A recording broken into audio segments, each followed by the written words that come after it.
distinguished guests, we hope you enjoyed the video. Allow me to now introduce our distinguished keynote presenter, Mr. Mohammad Ariful Haq, Director, International Investment Promotion Wing, BIDA.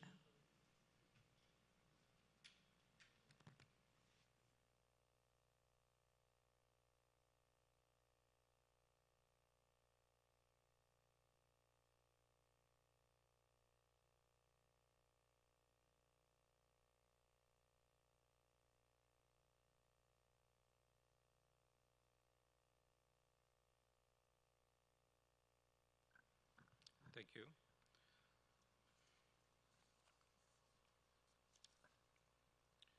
Honorable Minister of Commerce, Mr. Tipu Munshi MP, Honorable Private Industry and Investor Advisor to the Honorable Prime Minister, Mr. Salman Fazlur Rahman MP, Principal Secretary to the Honorable Prime Minister, Dr. Ahmed Kakwas, distinguished guests of honors, excellencies, distinguished investors and business leaders, members of the media, ladies and gentlemen, Assalamu alaikum and a very good evening to all.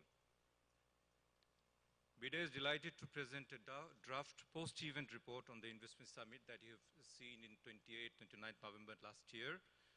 Through this, we will be sharing the recommendations, particularly for facilitating the higher private investment. This investment summit was, as we referred to, on the pretext that Bangladesh is on a changing dynamics. So inviting investment is a matter of the time only. It was organized in the eve of Mujib Barsho, as you know, the birth center of the father of the nations, and 50th year of their glorious independence. During this hybrid summit, we hosted both in-person and virtual events.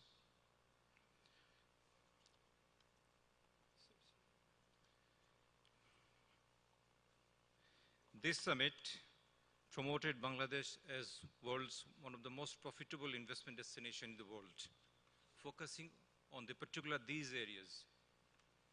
One is we want to present the immediate and medium-term investment opportunity in the country, the policy reforms progress that has been taken by the regulators and government. We want to display the readiness and service land that in the economic zones and other high-tech parks. We want to showcase the readiness to facilitate quality investment in the country.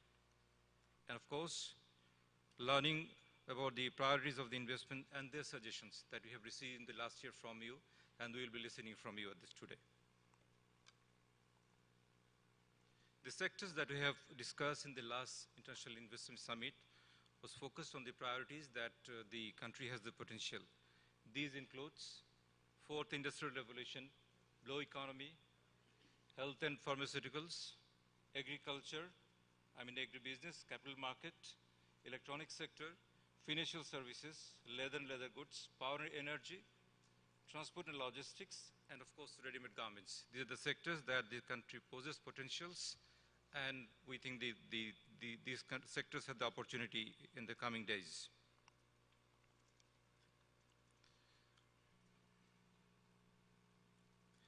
The summit has 14 business sessions, including the sectors and some policy issues. We have divided this summit into two thematic areas. One is economic resilience and the competitiveness, and another is sectoral investment opportunities. As you can see, in the economic resilience and competitiveness, we have the investment competitiveness, economic zone, as well as the legal infrastructure that needs to boost the investment, and the sectors that we have shared earlier. Her Excellency Sheikh Hasina MP, the Honorable Prime Minister of Bangladesh and Chairman of the BIDA's Governing Board, has inaugurated the summit. We are deeply grateful to her. She also assured investors that the active support of the government will be in place. She has asserted that we are committed to providing all policy support, including infrastructure, to create an investment-friendly environment. That is the top-level commitment to all, so you can understand how things are moving ahead to bring the investment in the country.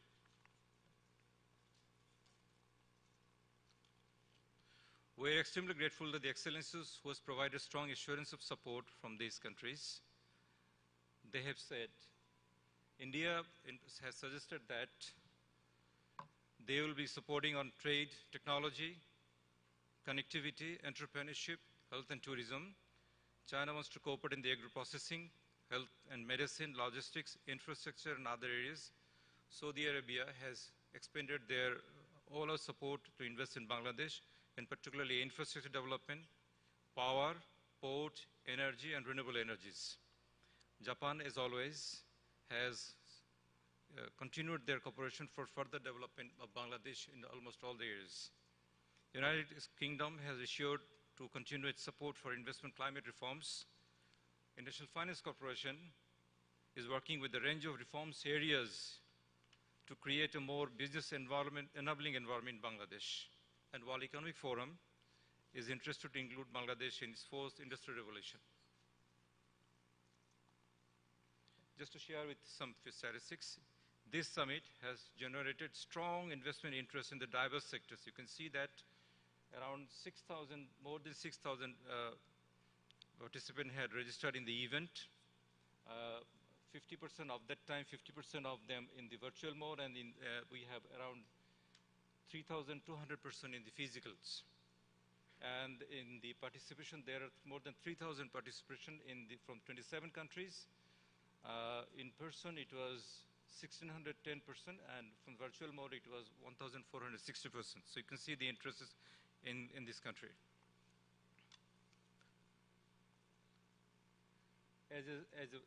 Just you can see the array of the country that has come from Bangladesh to participate in the event.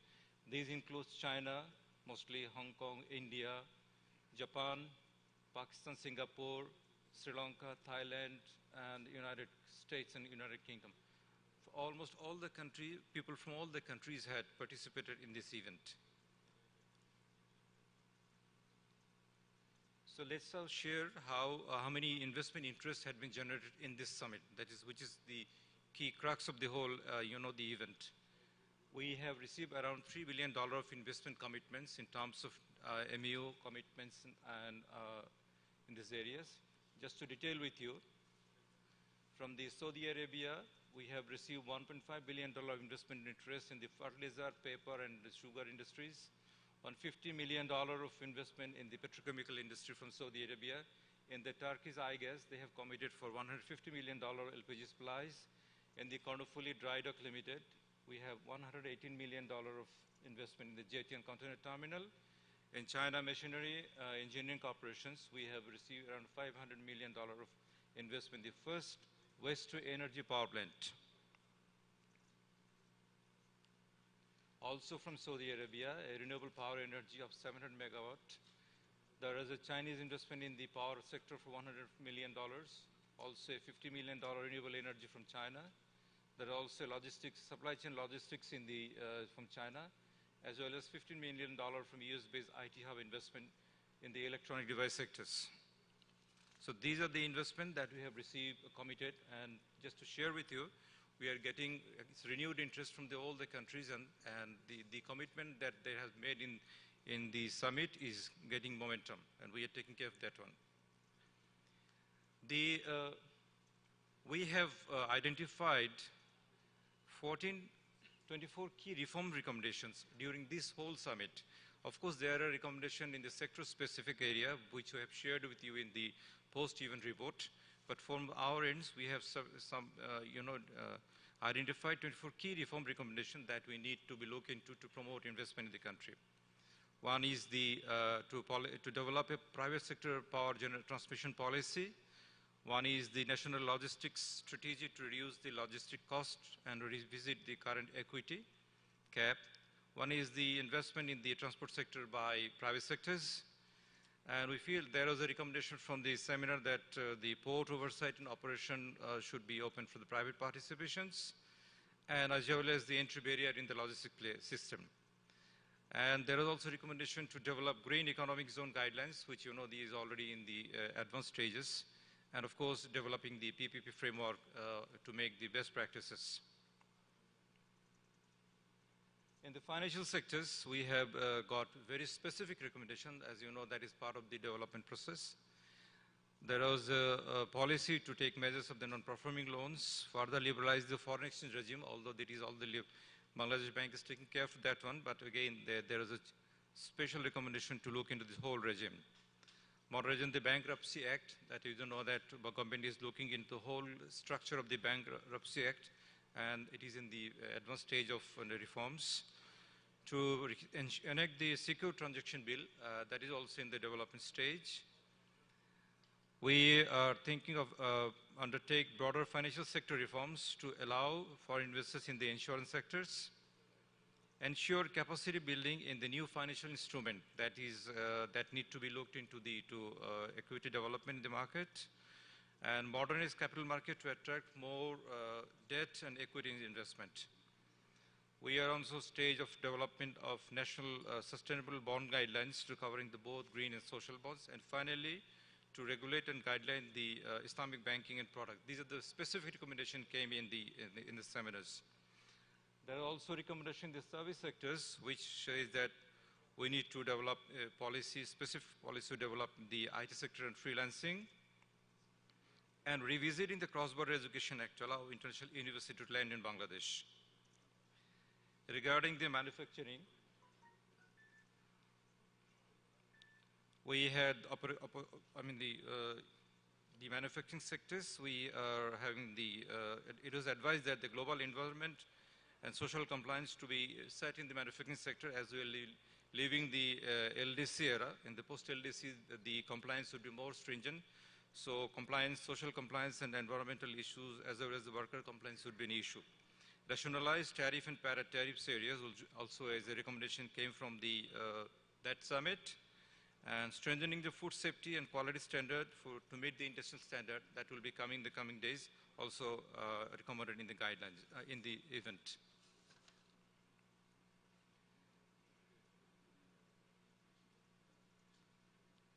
There are also recommendations to develop a single one-stop services, merging all the one-stop shops delivered by the agency, so that the investors can have the best experience in this country. There are also recommendations to ensure transparency and procedural clarity for government-to-government business services and regulations. And there is also a recommendation to develop mechanism to support innovative businesses.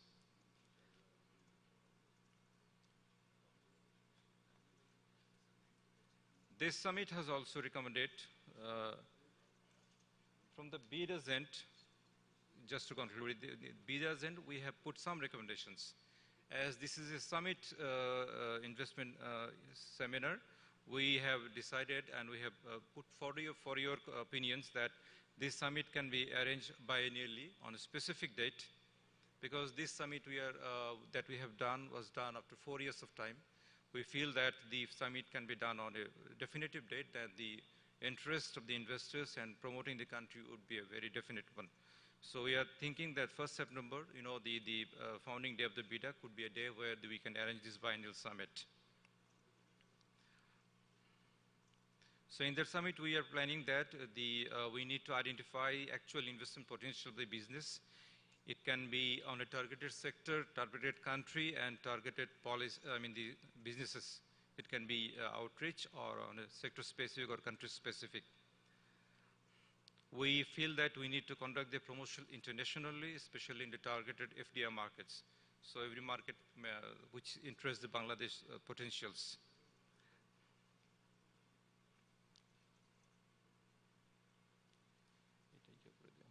So as we are planning, that will be shared, that we are sharing with you, and we'll be getting your opinion on that area, because this whole thing will be a collective one from the BIDA with all the stakeholders. We are planning to develop a time-bound action plan incorporating the reforms recommendation that we have already received and that we'll be receiving from today from your side, to develop this summit action plan, and we'll be sending this thing to Prime Minister's office for their kind support.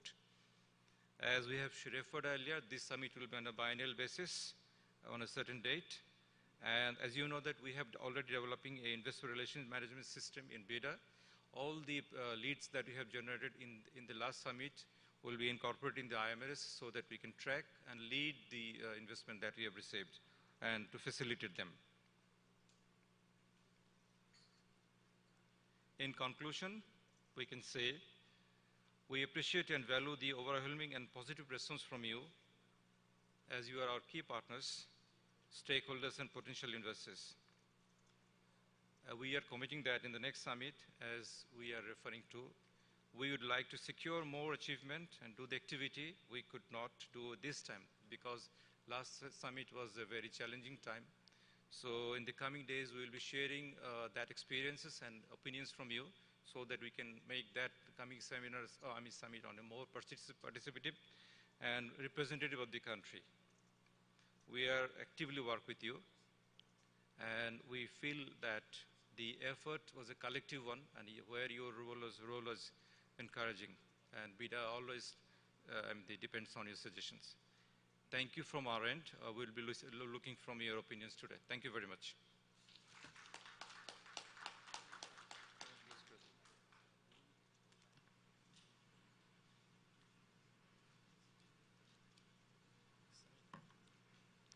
Thank you, sir, for the presentation.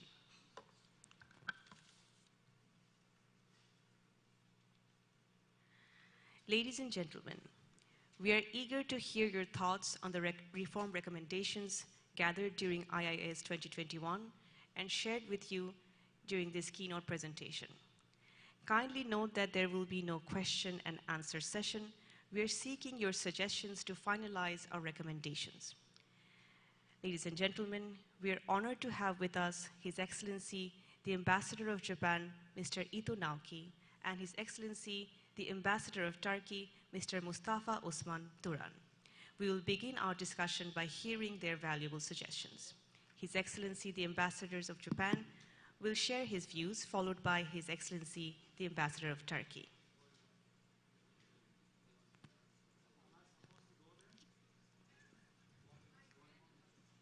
Excellency. Thank you, His Excellency.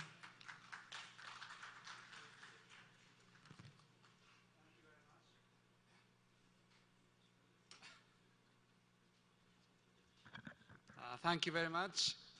Assalamu alaikum. Shubho Shonda. Good evening. So I'm so honored to have this opportunity, although this came as a total surprise. But I must congratulate, first of all, on the successful convening of the International Summit in November last year. So you timed really well to organize a gathering in November.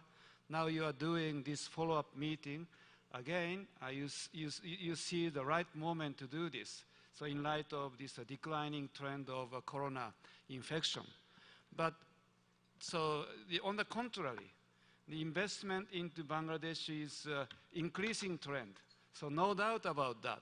So now I think we have head of Sumitomo Corporation here tonight, but Japan is going to develop this Bangladesh Special Economic Zone, BSEZ, in Arai Hajar. So BSEZ will be, thank you very much. So this is all Sumitomo's effort though. So this BSEZ will be ready to house international investment, not necessarily Japanese investment, but international investment. So our hope is that the early company will start operating in Arai Hajar by March 2023. So I think this is going to be a real litmus test of future of Japan-Bangladesh business partnership. But I'm really confident and optimistic that a large number of companies will be there to manufacture in Arai Hajar.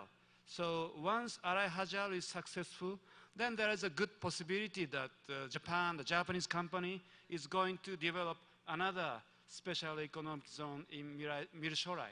So my hope and expectation is that we are going to create a positive cycle of creating economic zone by Japan, Japanese company. But this Arai Hajar will be the first economic zone developed by Japan. And this is going to be the economic zone with international standard. So I'm really confident that the quality of this special economic zone, the facilities they provide, infrastructure they provide, that's going to be the first class. I'm sure that other special economic zones which are going to be developed in this country will similarly first class, international standard. I think that's a very important merukumal to invite international investment or even domestic investment.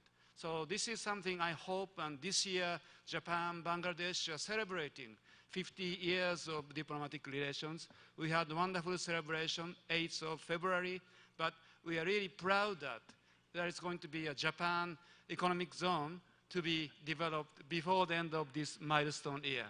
But I'm really sure that Bangladesh will going to be the fastest growing economy in Asia this decade, and against the background of this rapid economic growth, as well as, I should say, political stability. So I think future of Bangladesh as an investment destination is very much optimistic and rosy, and I'm sure that there'll be a big room for development expansion of trade and investment between Japan and Bangladesh. I think I should stop here. Thank you very much for giving this opportunity. So, সবাইকে অনেক ধন্যবাদ. Thank you so much. Thank you, Your Excellency. His Excellency, the Ambassador of Turkey, Mr. Mustafa Osman Turan, requesting you to kindly share your suggestions.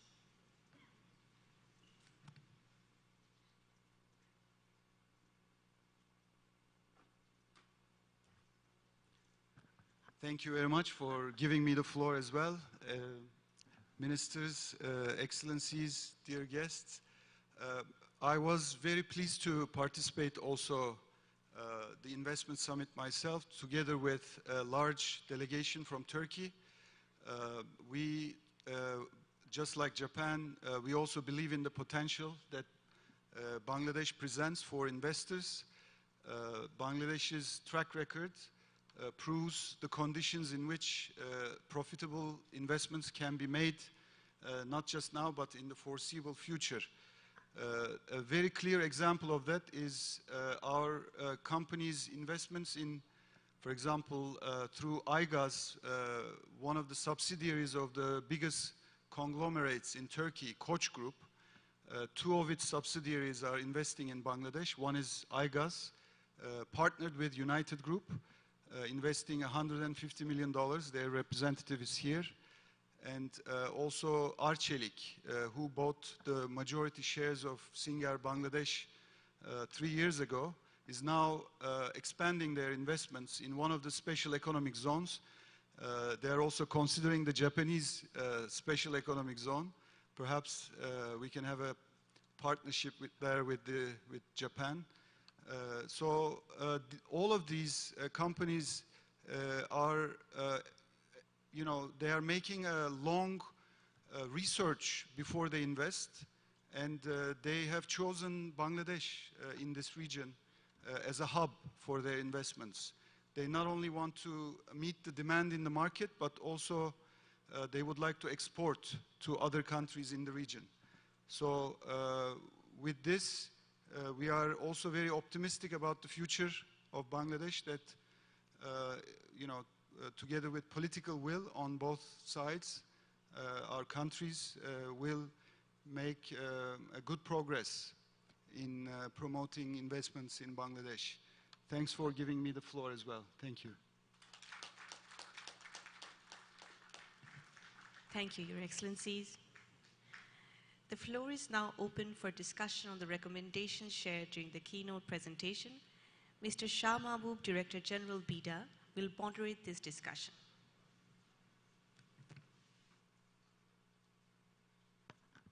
Thank you. Respected Excellencies, ladies and gentlemen, I welcome you all to this discussion session.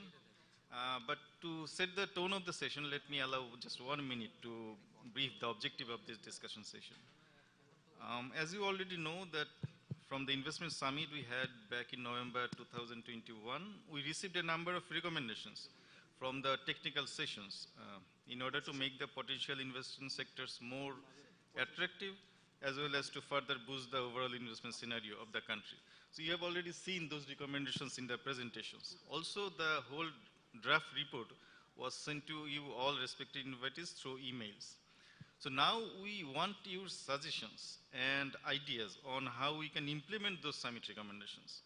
So thus we do not expect it to be a really question answer session, as our MC has already said, but an opportunity to provide or to get your feedback or your suggestions how to we can implement those recommendations. We'll take your suggestions, finalize the summit report over the draft you already seen, And we expect it to disseminate this report to you as well as all the relevant stakeholders very quickly. So you can actually raise your hand, so want to speak. Our volunteers are there with cordless microphones. But I would request you to, who want to speak, to kindly introduce yourself and be a bit brief and very specific in your comments so that we can allow maximum people to speak. So that is the background of the session. Maybe now if want to volunteer first. Anyone? Yeah, I see one hand in the behind. Can somebody give him a microphone, please?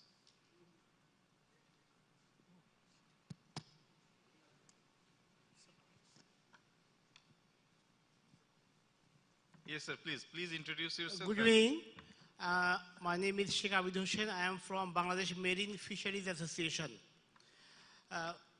We also joined the World Summit, Investment Summit last year. We take a decision, somebody also reform recommendation also given on this occasion by blue economy. But infrastructure on other recommendation is here, but no blue economy recommendation is addition in this recommendation. So we request to BIDA to include our recommendation in this paper. Thank you. Okay, thank you, sir, for your comments. We will surely look into that. And then, who comes next?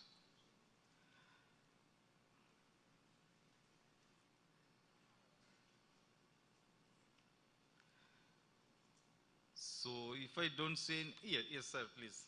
A microphone in the front, please. Again, সামনে একটা microphone then, kindly.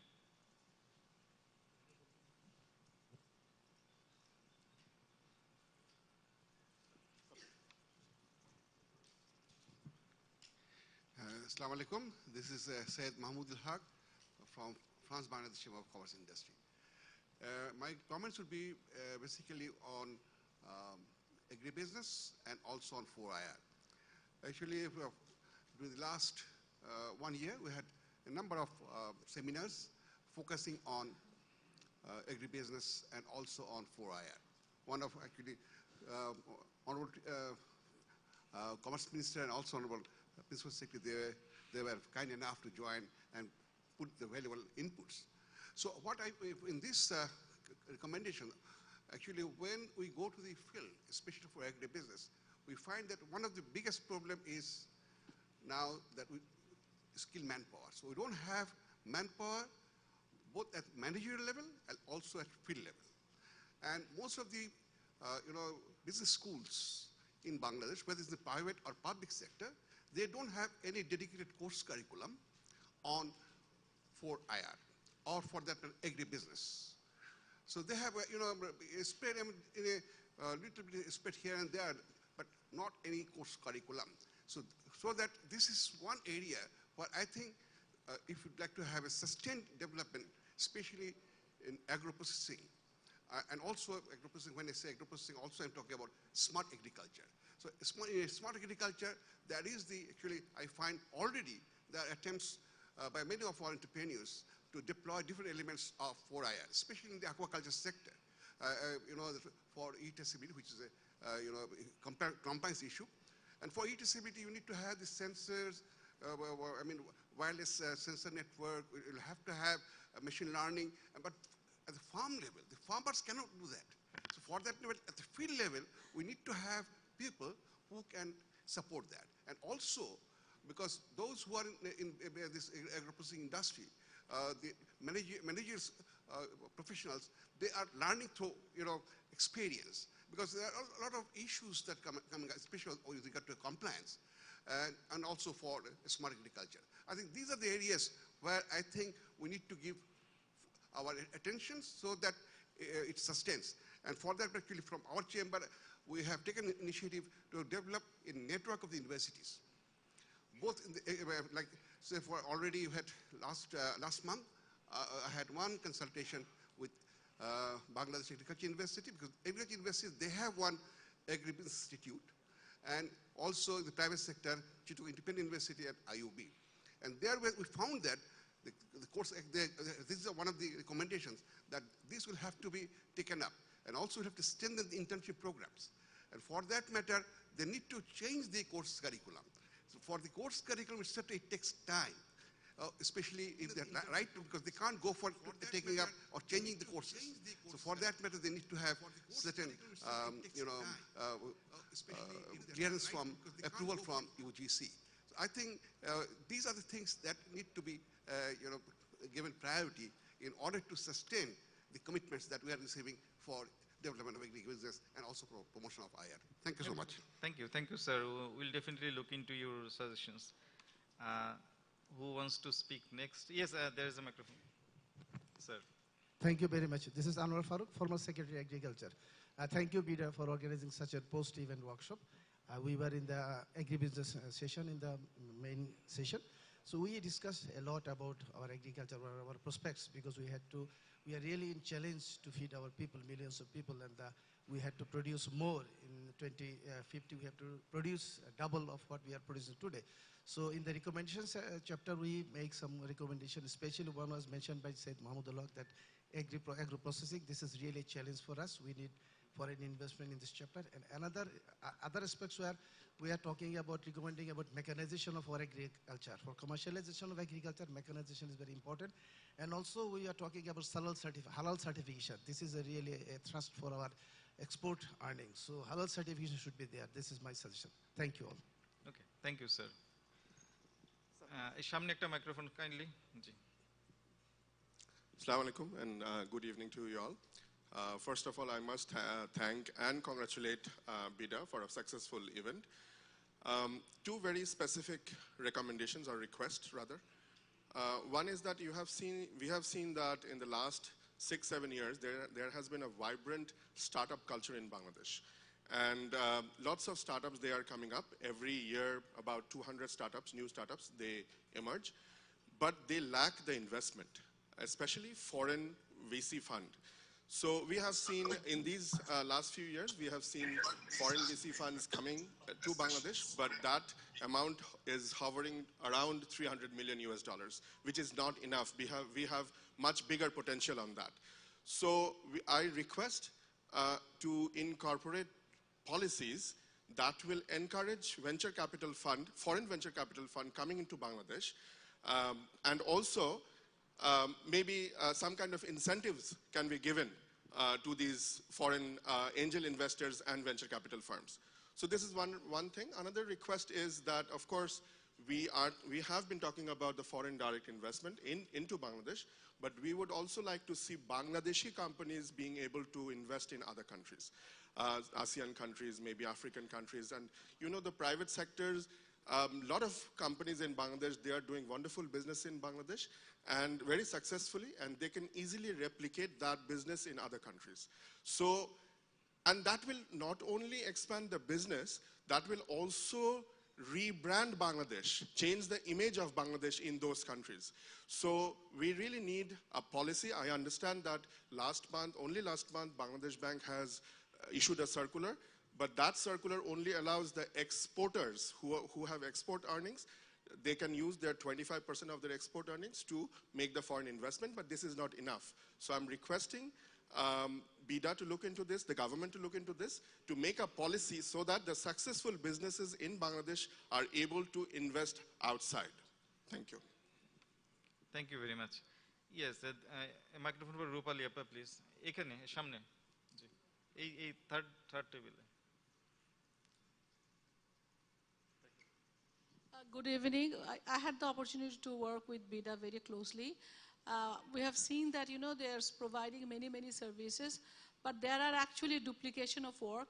The facilities that are provided for online registration and all the services are actually can be done by going to the individual ministry. So different kind of ministry, like a Ministry of Environment.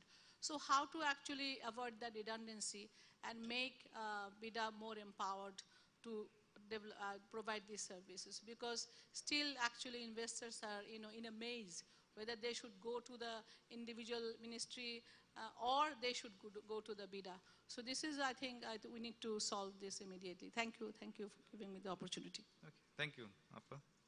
Yes, Rubul Shaheb, ওই যে ওখানে Rubul Shaheb, ওই টেবিলে, second টেবিলে, জি, জি, yes, please, sir. Thank you very much. My name is Tanaka.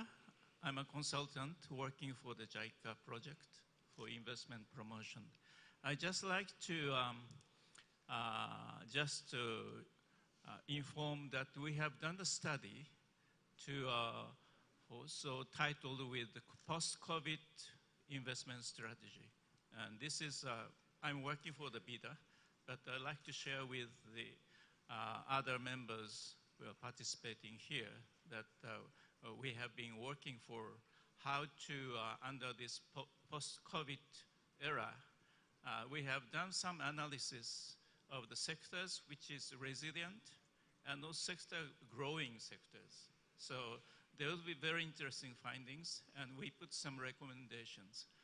I will not go into detail, but I like you to refer to this report.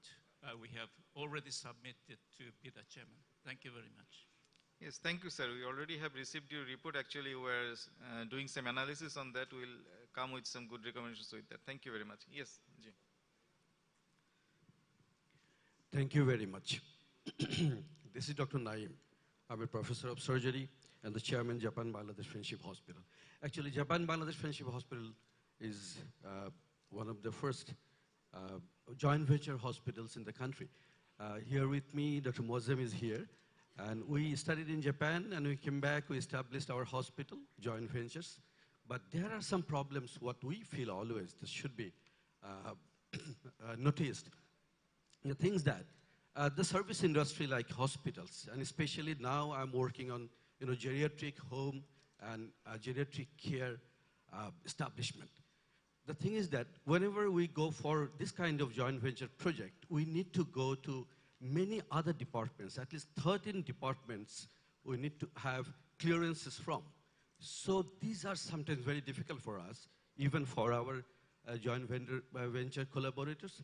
Whenever we go to different departments, we don't really feel very comfortable, but we are very comfortable with BIDA, and I think BIDA should take some kind of one-stop solution for this kind of permission-taking hassles for us to go to the door-to-door for different kind of permissions. Of course, these are important. We're really ready to go with all the compliance, but still we want them to make easy for us so that we don't become embarrassed to or in front of our Japanese or our joint venture partners. Thank you very much. Thank you very much, sir. Rubul Shaheb, সামনে এই টেবিলে একটু দেন, আপাকে একটু kindly then. Good evening, everybody. My name is Shwapna Bhumik. I work for Marks & Spencer. I think in the section of ready-made garments and textile, there were 7 recommendations, and out of that, one was product diversification. So 2 of the key actions out of that we can take. First one is collaborating with the local entrepreneurs, giving the projection of the man-made and synthetic fibers.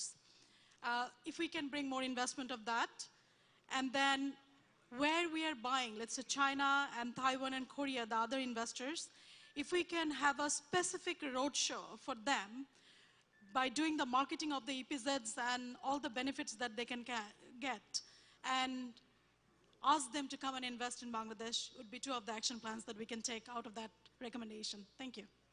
Thank you. I think we can take 2 or 3 more questions if there are any. Rubul Shaheb's সামনে Asif Ibrahim sirke. Thank you very much, Asif Ibrahim, Chairman Chittagong Stock Exchange PLC. I was the moderator of the capital market session. I see that 4 of the recommendations from the session is incorporated here, which is good. However, what I would like to tell you is that, recommend is that, under the guidance of BSEC, we've been holding road shows for the last year and a little bit more, and we've been to many destinations. and we have interacted there, and we have seen that there are many NRBs particularly who want to invest into the capital market of Bangladesh. Although we have made it easier for them to invest in the capital market by easing up the process of opening a NITA account and all that, still there are policy issues that need to be addressed. And for that, we need closer cooperation between Bangladesh Bank, BSEC, and BIDA. And perhaps since the Honorable Principal Secretary is here, I think an initiative can be taken to hold a dialogue between these agencies, key agencies of the government, so we can identify, sit down, where we need to work and what we need to address, so that we can make more foreign investors to come into the capital market. Thank you very much. Thank you, sir. Is there any more hands out there? Yes, I think, yeah, two more. I think these two will be our last two suggestions. Thank you. Very good evening. My name is Tawfiq Rahman. I am representing tourism sector. I am the Secretary General for Pacific Asia Travel Association, Pata Bangladesh chapter. On 20th of November, we had one session on blue economy, and I was one of the panelists. I have spoken on cruise and maritime tourism in Bangladesh. As you know that every year in the west coast of India, we have 66 cruise ships are coming. Unfortunately, we have grabbed only one cruise ship from the last 50 years, but we still believe that we have a huge potentiality on cruise and maritime tourism. And we have spoken a lot and give some of the recommendations where we can invite and invest to bring the more cruise ships. But unfortunately, I haven't seen a single recommendations about this subject. May I request you to reconsider and include some of the points on cruise and maritime tourism in Bangladesh. Thank you. Thank you, sir. I'm before giving microphone to other table, but just want to reiterate that although in the presentation we have shown only 24 recommendations, but in the draft report you will see that we have many recommendations from 14 technical sessions. Actually, the number of recommendations is more than 150. But I mean, if we would like to show all the 150 recommendations, that would be itself a very big task. So we have actually handpicked and show you only 24 very critical recommendations, but all other recommendations are on the draft report, and we are also arranging this event so that we can put more recommendations if you have any. So that is the whole purpose of this session. So Farah Mahmood from ECAP, please. Thank you very much for giving me the floor, and congrats to BIDA for your successful event, BIDA Investment Summit 2021. I'm just representing ECAB, e-commerce from e-commerce association. I'm focusing on the 24 number recommendation that development mechanisms to support innovative business. You know that e-commerce and F-commerce is the highly flourishing sector here. So here are loads of, flourished and very much captivative and very much innovative entrepreneurs. So foreign direct investment is highly recommended and highly needed for those entrepreneurs who are doing good and giving us the utmost support to flourish this sector. And thank you very much once again for giving me the floor. Thank you. Thank you very much. Actually, we started a bit late, so I don't want to linger this session very much. So thank you for all your comments. Just as our MC, our presenter, and I also told before that the whole purpose of this session was actually to listen from you, your recommendations and suggestions. We're actually improving our draft, the summit report. We'll incorporate all your suggestions there. Hopefully that will be shared and disseminated with you very soon. We also have our dignitaries here that we want to listen from them. So with that expectations, I would like to conclude the discussion session here. Thank you very much. Thank you, sir.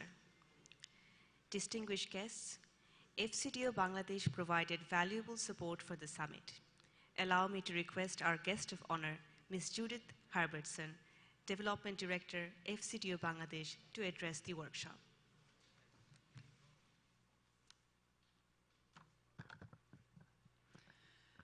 Honourable Minister of Commerce, Mr. Tipu Munshiam MP, Mr. Salman Fazlur Rahman, Honourable Advisor to the Prime Minister, Dr. Ahmet Kaikus, Principal Secretary to the Prime Minister, if you'll forgive me, Your Excellencies, distinguished participants, distinguished guests. Thank you very much. May I add my thanks to BIDA as well, and also to the International Finance Corporation for organising this event, which is so important for signalling Bangladesh's openness to both competitive trade and investment from outside, testing the interest and appetite of investors, and above all, as we've already heard, building brand Bangladesh. As we know, Bangladesh will be the largest economy ever to graduate from least developed country status in 2026, and that is quite a milestone. With an economy of some $400 billion and a population of 170 million and growing, including rapidly growing numbers of middle-class consumers, which will change the economy. Bangladesh will have much to gain and also to offer from increased inward investment and trade with the rest of the world. Greater economic and financial integration will be instrumental to success.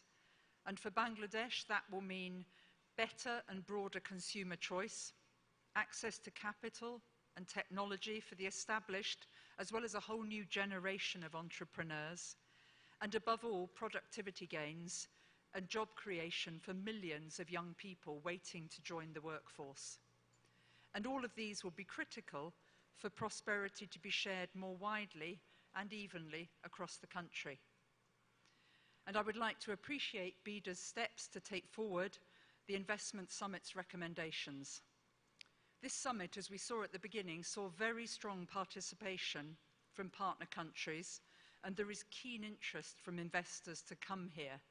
Some of us know what some of the deterrents and blockages are, but the summit saw deals, memoranda of understanding, and declarations worth over $3 billion. And I'd like to highlight the benefits of just two of those recommendations. Firstly, on infrastructure, which we see every day as we go about our business. The formulation of the National Logistics Strategy to reduce the cost of logistics and the relaxation of foreign ownership restrictions. That would come into reality. Attracting more foreign direct investment under the PPP, Public-Private Partnerships Arrangement, and making ports more efficient through private sector participation. For those of us that have visited Chattogram and elsewhere, we know what that will look like. And on the financial sector, broad financial sector reforms, I won't go into the detail, the introduction of new financial instruments, and the modernization of the capital markets to attract more debt and equity investments.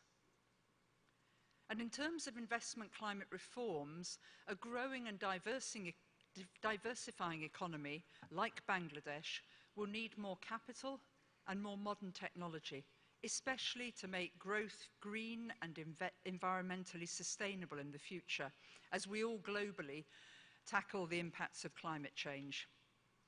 A strong, competitive and responsible private sector will be essential, and a sound, predictable regulatory environment, as well as a transparent and rules-based investment climate, will contribute to the thriving private sector that we see in part before us.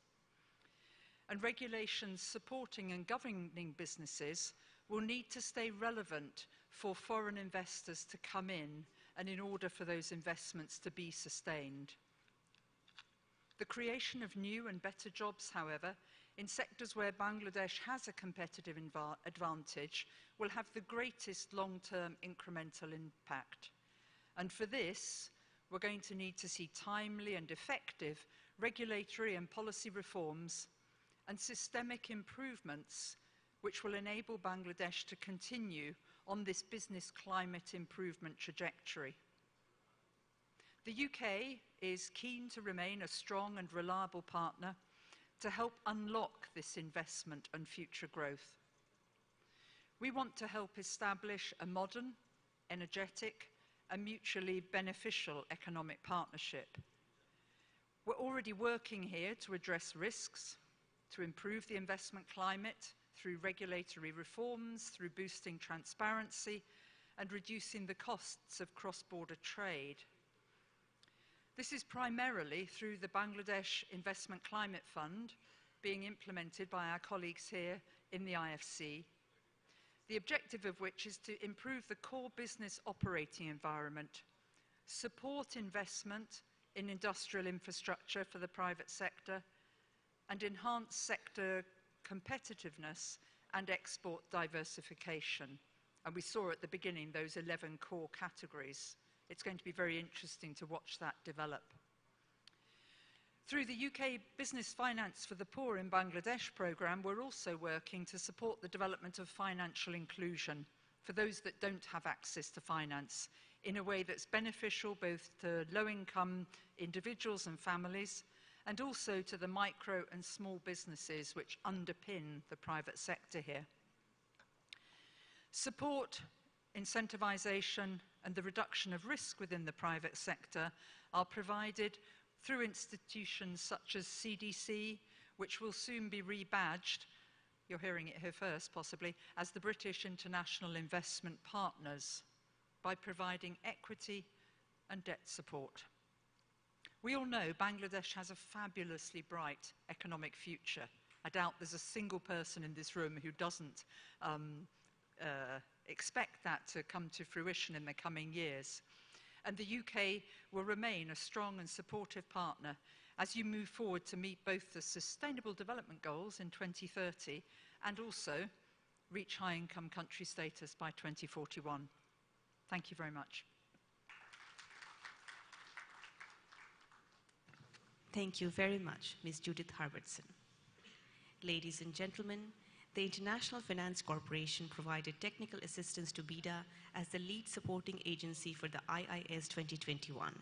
Allow me to request our guest of honor, Ms. Nuzhat Anwar, Country Manager for Bangladesh, Bhutan and Nepal, International Finance Corporation, to deliver her remarks.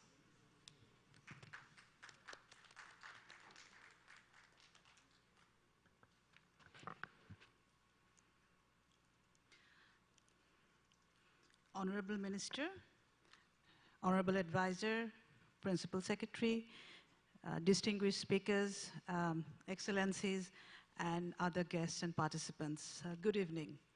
On behalf of IFC, I would like to thank the Government of Bangladesh and BIDA for their ongoing commitment towards improving the business climate through multiple initiatives over the years. And gladly, IFC had been a strategic partner to that journey to basically develop the private sector and also unlocking the private capital. We are also proud to be associated with the BIDA's International Investment Summit in 2021. Through this summit, Bangladesh has successfully demonstrated a very thought-provoking opportunities along the, the incentives available in these thriving 11 sectors. It's very important for the global market to know that Bangladesh is open. And I think the whole intention was at that time, post-COVID, to kind of give a buzz to the world that, we are here and we want to do business. Please come and see Bangladesh, the opportunity. And also it's the right time to hit the market because post-pandemic, as we have seen the world, big names looking for geographical diversification to manage their supply chain distribution and also the stability of the business. So it was very timely done. And also we have seen the repercussion, though, we have not, when we initially discussed the investment, we were not expecting so much of investment flowing in, but it was a bonus for the whole event. Important is that, that we have this report and we have these recommendations. I think the important part would be how we follow up on this recommendation. There are very, specific recommendation 24 that BIDA has picked, but there are 120. But I think what our expectation would be is that out of this 120, there should be a tracking mechanism that all recommendations need not to be implemented maybe because government will decide on that, looking at the merits of it. But I think there have to be in a process where we can kind of tick off on this recommendation and see, how we can move forward with those things. And my policy suggestions that we have received over all these sessions. I was personally there, and I think I was very intrigued to listen all of the discussions, very rich discussions. And I think all those discussions have led all these recommendations, which I think the financial sector, energy sector, even the blue bonds, capital market, everything, what other suggestions came in was very timely. And these are all very important because we are sitting at the time where, and investors coming in also will look into other countries. So we have to be competitive as well. So to have a knowledge on, it's not only about telling that Bangladesh, come and invest in Bangladesh, it's also about knowing what other countries are doing and why Bangladesh would be a preferred place or a destination for the investors to come in. I think we are on the right track, and I would, I'm very happy in the last couple of months when I was acting in IFC, I have received so many meetings with different countries of the world and wanted to know what we are doing and how, the role model, Bangladesh has become the role model. So it's been a great journey. I think it's very important for all of us to continue that journey, and this recommendation can only help us to get us what we want to achieve in Bangladesh.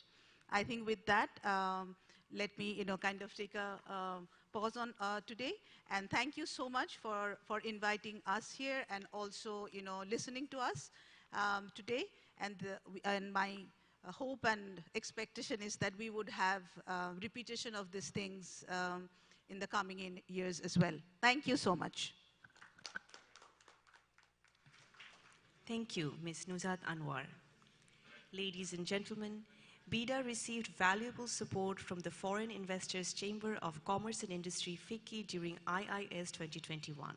I will now request our guest of honor, Mr. Nasir Ejaz Bijoy, President of FICCI, to deliver his remarks.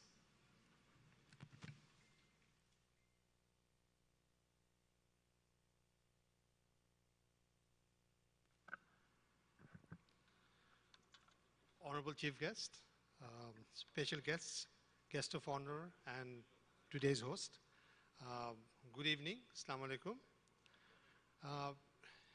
Just 7 days back, we have observed our International Mother Language Day. So I would like to remember with a lot of gratitude our martyrs who have sacrificed their lives for upholding the language that we have, we do.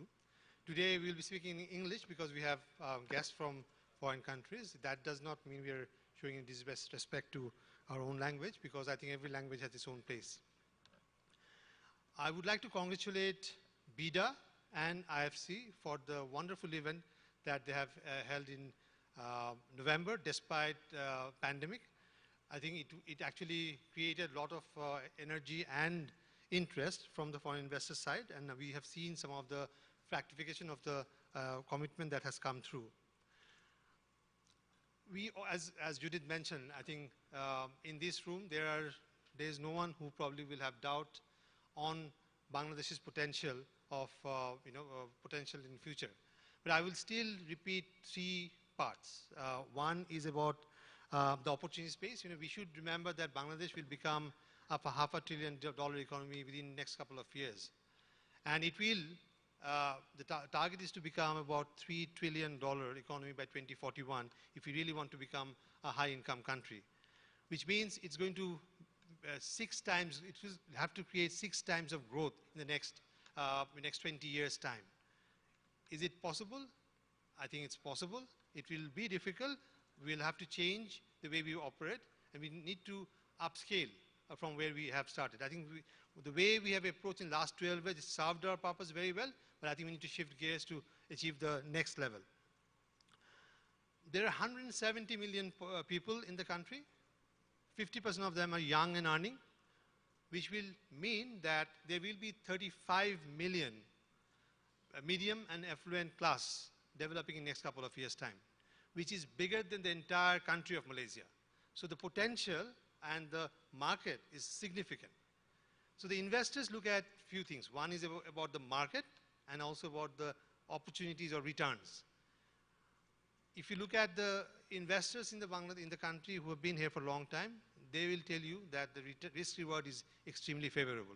So there's a compelling story for Bangladesh why the investor should come in. I talked about this $3 trillion economy. That will require investment both from the private sector, from the domestic and foreign. It will have to be both. And under FBCCI, we would like to work with BIDA on a continuous basis on how we can actually improve the investment climate so that actually we can attract not only the foreign investors but also the domestic investors in a much more easier way. We at FICCI would like to work with BIDA on how we can attract the foreign investors. Now, FICCI, just to give you a background about FICCI, FICCI has been in Bangladesh for 57 years. It represents 21 sectors. It accounts for 30% of the country's national exchequer contribution. And there are 30 members from 34 countries. So this provides us an opportunity to work with our 34 home countries for the investors who have already present here, who have experienced the benefit of the economy, and then actually showcase the country in a way that we can attract more investment. But with all this compelling story, I think it's important for us to also reflect why our FDI is still 0.5% of the economy. So when we talk to the investors, we see there are few aspects.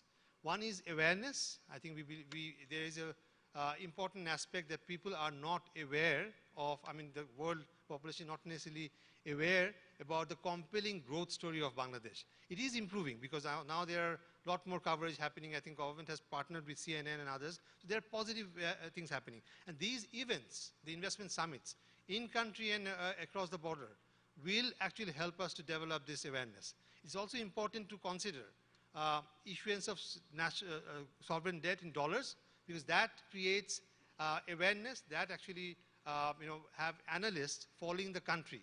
And so at this point of time, you will understand that most of the press coverage that we get to see overseas which are sensational. It will be about Rana Plaza. It will be about Holy Artisan. But actually there are so many positive stories which are not going through. People are not aware of the gold and platinum factories that we have in the country. So I think it is important for the analysts to follow the market, and they will only follow when there are issuances. So there will be the positive stories that will come through.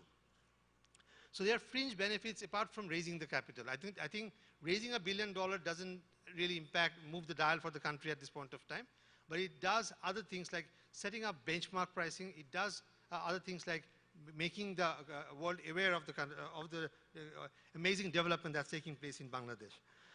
There are issues on the predictability, and when I talk about predictability, it's more about fiscal policies, tax regime and others. So I think that's an area where we had a very fruitful discussion with our NBI chairman recently, and I must admit that we were really delighted with his openness, the way he said, obviously there is an affordability issue, so I don't expect everything that we have recommended will get accepted, but I do appreciate that the airtime that we got, the interest that he has expressed. So I think if we can give a roadmap of 5 years, because investments are not done for 1 year. It's a multi-year investment, so we expect a multi-year roadmap so that an investor can plan their investment accordingly. Infrastructure, clearly if you look around the city, you'll see the infrastructure is taking place. So I think there are clearly a lot of areas we need to work on. I'm especially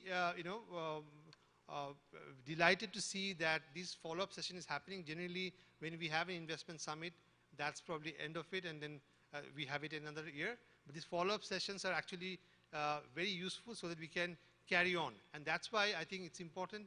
We are currently working with BIDA to prepare kind of a signing an MOU where we can actually work on the recommendations and showcase the country to the rest of the world. And not only that, we also will work with our stakeholders, because the best part of Bangladesh at this point of time, at the policymaker level, at the senior level, there is no dearth of interest and intention to make the country a great place in the world. It's just we often suffer in terms of execution.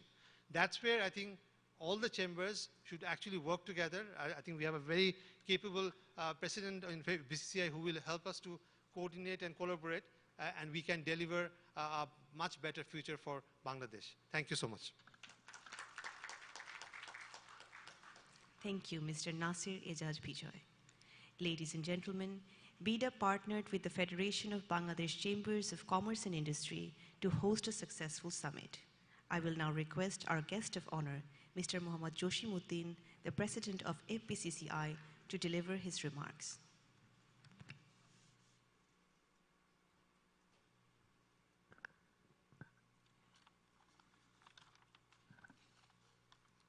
Bismillahirrahmanirrahim. Chair of today's program, Mohammad Shirazul Islam, Executive Chairman BIDA. Chief guest, Mr. Tipu Munshi, MP, Honorable Commerce Minister. Special guest, Mr. Salman F. Rahman, MP, Private Industry and Investment Advisor to the Honorable Prime Minister. Dr. Ahmed Kaikaus, Principal Secretary to the Honorable Prime Minister. And distinguished guest, His Excellency ambassadors from different countries, distinguished guests and the members of media, ladies and gentlemen, Assalamu alaikum. I feel happy to join first event workshop on the International Investment Summit 2021. My special thanks to BIDA for organizing this workshop to brief and outcome the summit initiative, further course of action, implement the recommendation received from the summit. After experiencing 2 days International Summit, Investment Summit 2021, I am confident that potential and current the investor have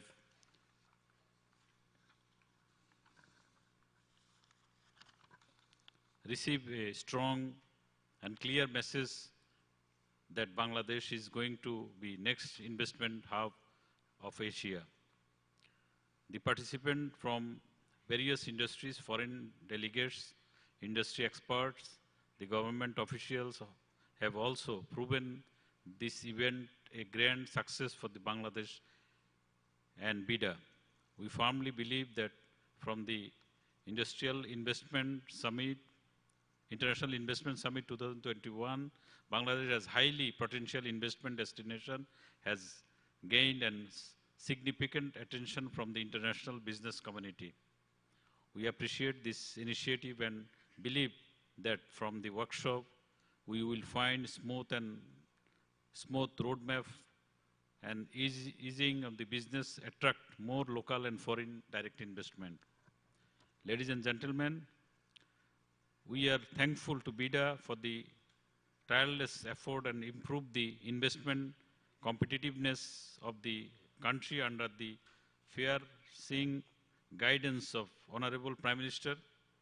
BIDA is also working on making Bangladesh more profitable and the sustainable investment destination of foreign and domestic investors. FBCCI have been working alongside and the government benefit and investor of Bangladesh. Distinguished guests, as you already know that current momentum of development of Bangladesh, feeling a graduation of country 2026, graduating from LDC country, has its parts, both positive impacts and challenge. The preferential access to the market for the RMG sector, terms of tariff and regulations will be core challenge of Bangladesh after graduation. To mitigate this situation, we are thankful to the government to start multilateral negotiation from the highest level with our major trading partners and blocs to have sustainable preferential market access from the private sector. We are also trying to diversify our products and the markets, overcome the export diversify, and only 1-2 specific sectors and few markets. We are also informed BIDA has identified 11 promising sectors which need to give more emphasis with the dynamic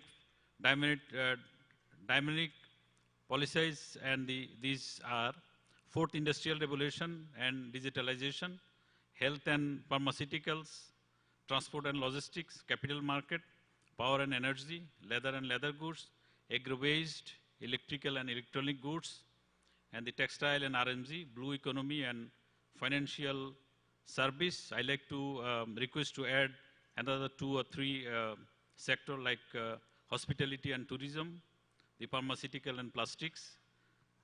I think we need to give more concession on the skill development program on the all relevant aspect for the meeting the graduation challenge. Development of these sectors will improve the investment, comprehensive and the business environment to the country. Focusing this will sincerely helps to us mitigate the challenge of the LDC graduation contain. The distinguished guests, the present government also moving Bangladesh ahead by implementing Vision 2041 and 100 years of Delta Plan 201 and plan of the SDG goals by the 2030. From the private sector, we are closely working with the government for the smooth transition of the graduation and implementing the development of agenda. Furthermore, and we are also developing a more work plan, improve business and business links, networking opportunities and knowledge-based partnership support and investment. We believe that these initiatives will offer support of the new upcoming investor opening new avenues of opportunities. As Apex Trade Body of Bangladesh, we look forward for the continued work with BIDA, our development partners and the international business community forward, improving our FDI flows. In concluding, we strongly believe today's workshop will help to make a future action plan to export, enhancing trade and investment opportunities in Bangladesh. I'd like to thank my fashion hearing. Thank you, Allah Hafiz. Thank you, Mr. Mohammad Joshimuddin. Ladies and gentlemen, it is now time to hear the valuable remarks of our special guest, Dr. Ahmad Kaikaus, Principal Secretary to the Honorable Prime Minister, requesting Sir to deliver his speech.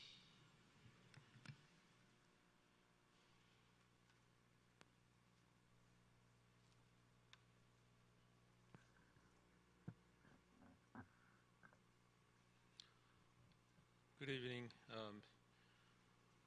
Honorable Chief Guest, Honorable Minister for Ministry of Commerce, Mr. Tipu Munshi MP, Mr. Salman Fazlur Rahman MP, Honorable Private Industry and Investment Advisor to the Honorable Prime Minister,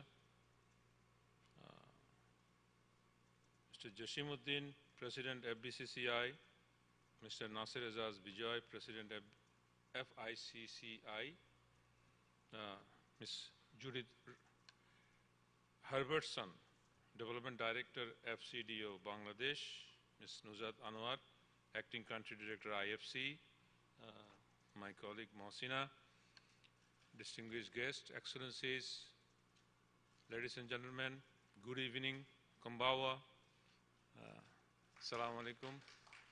I'm sorry, I don't know what is the word for in Turkish. I was browsing, but I was confused, so I did not take any chance. I was thinking that probably there is free food, that is why you are still having your patience. So I believe you are almost out of patience, so I'm going to be very brief, I'll try to be very brief.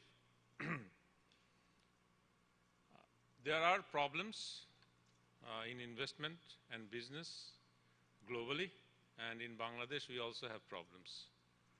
But the good part is that we address it very fast.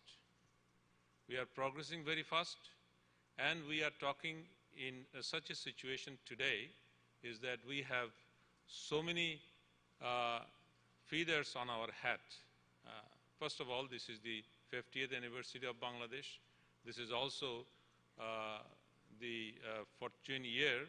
We would believe that the birth centennial, we are observing the birth centenary of our father of the nation. And we have got the final recommendation to graduate from LDC to a developing country. And yesterday, actually day before yesterday, we made a world record in vaccination. We have vaccinated 12 million in a day. So we have reached almost 95% of our targeted population yesterday. So I think that is how Bangladesh has been working. And if I consider, like, the COVID management, because we have been actually engaged in this activities for almost over 2 years. The way we have actually, I think the government has managed, or the Honorable Prime Minister led the country, is in an incremental way. Our country or the government never had any policy fixed for the next 2 years or next month. The Honorable Prime Minister observed the situation and took decision accordingly. That is how Bangladesh operates. One thing I have realized after completing my PhD is that I know nothing in the world of wisdom. Similarly, the other realization after almost ending my service is that you will never reach to the goal that you start with.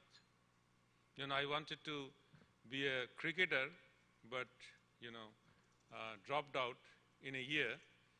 And at some point in my life, I wanted to be a gangster. Because one guy he was a gangster in our area, and I saw that everybody was afraid of him. So that attracted me during my childhood. So all the time, you are intrigued, and then you face the reality, and then you change. That is the beauty of our life as well as the country. And I think that is the strength of Bangladesh, that we adapt, we change. Even if you look into the COVID years, our prediction, even the World Bank's prediction, was 6.5% GDP growth during the last fiscal year. But we grew 6.94%. So that means the country is resilient, and the country can absorb shocks and rebound very fast. So I think that is the beauty of Bangladesh. I know when I speak personally, there will be problems.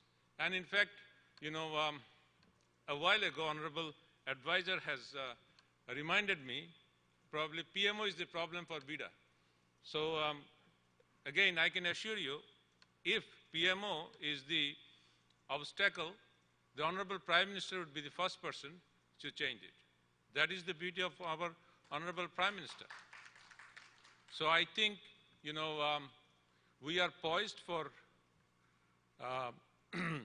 further growth, and especially this investment summit was not very, I would rather say, was not a grand success because of COVID situation, many restrictions. But I hope things are changing now. All of us sitting on the dais did not have the mask. So I think the era of mask is fading out, and the fear of COVID-19 is also disappearing, and we will be back to our business, and we will be back to our business with more energy. I just wanted to report one other thing is that since LDC graduation, we are very happy, but it looks like we are also quite nervous.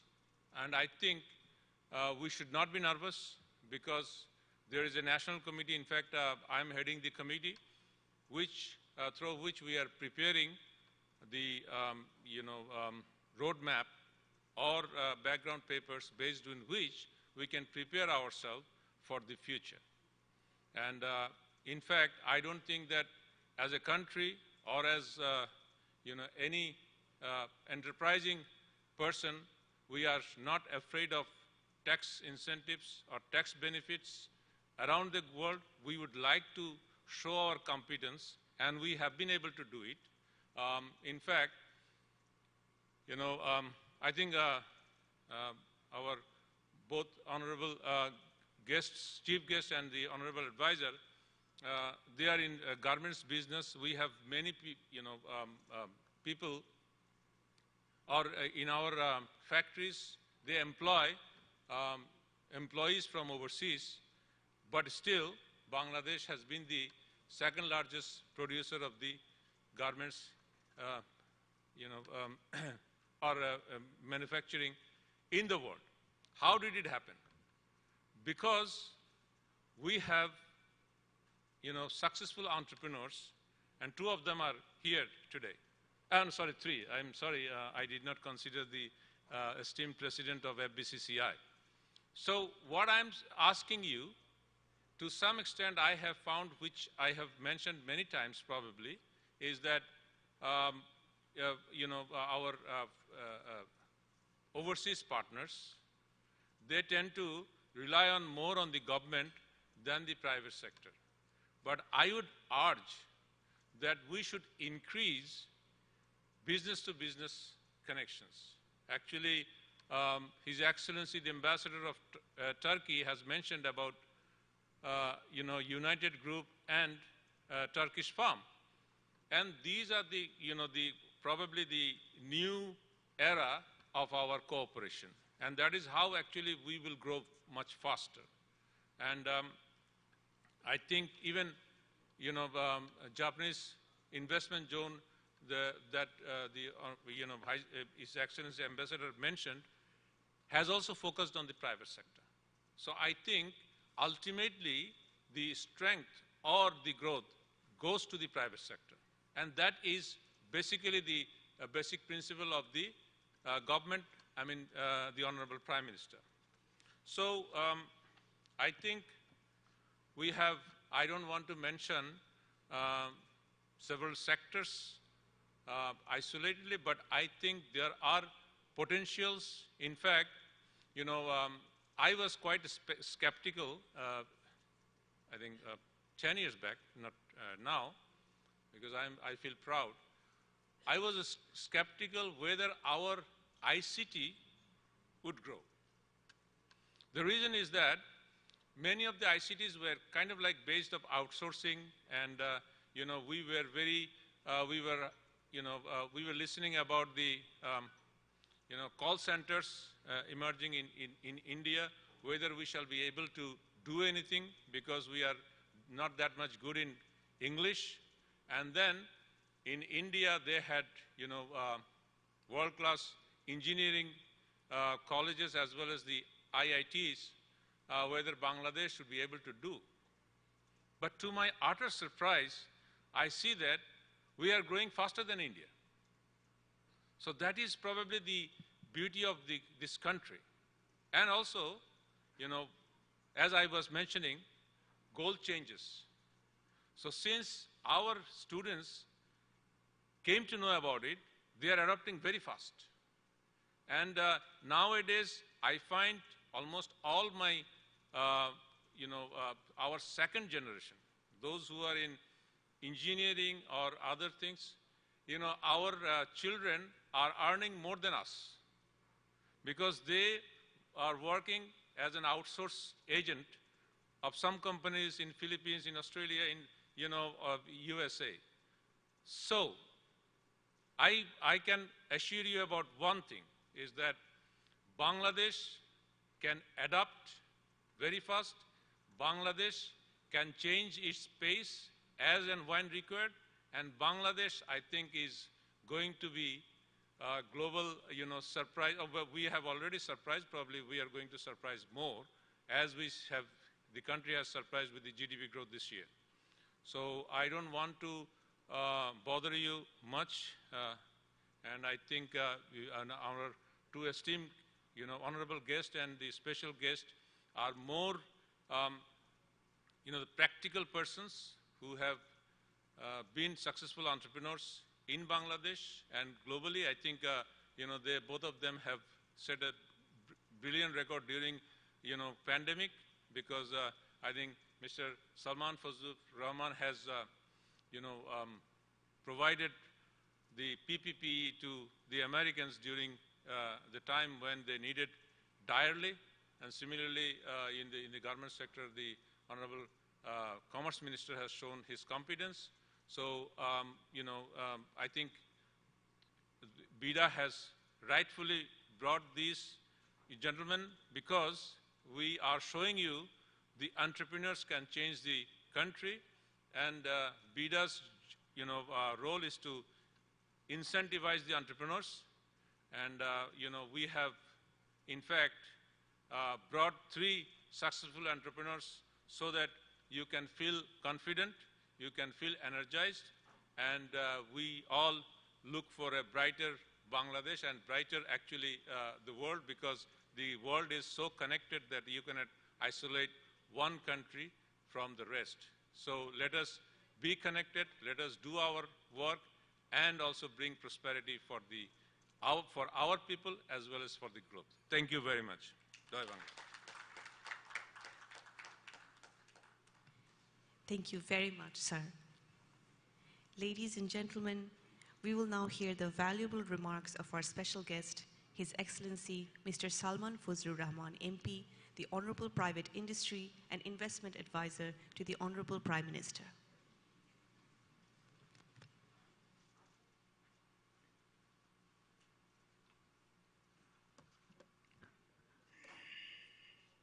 Bismillah ar-Rahman ar-Rahim. Mr. Tipu Munshi, MP, Honorable Minister of Commerce, Dr. Ahmed Kaikos, Principal Secretary to Honorable Prime Minister, Acting Chairman of BIDA at the moment. As you know, Mr. Sirajul Islam, our chairman,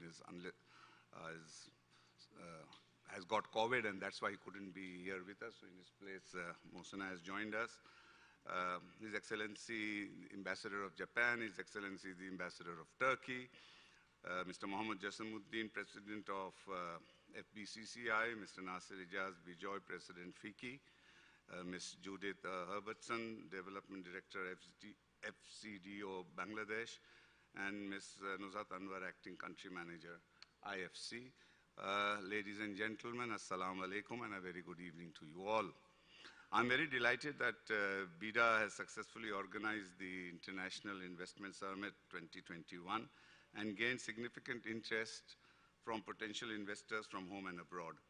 The participation at the event on November 28, 29 last year was remarkable and spontaneous.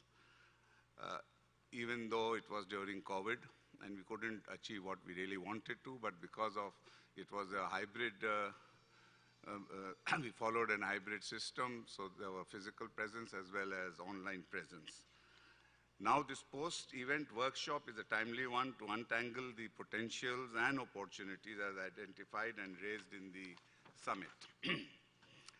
As you know, Bangladesh is often described as the land of untapped opportunities, characterized by stunning economic record, highly adaptive, as my previous speaker, the Honorable Principal Secretary mentioned, highly adaptive and competitive workforce, and potential industry sectors which we have showcased at the summit. Inspired by the vision of the father of the nation, Bangabandhu Sheikh Mujibur Rahman, the government led by Honorable Prime Minister Sheikh Hasina has built a solid foundation to support the growth of the economic activities in Bangladesh. Investment, both foreign and local, has been given the highest priority by her government.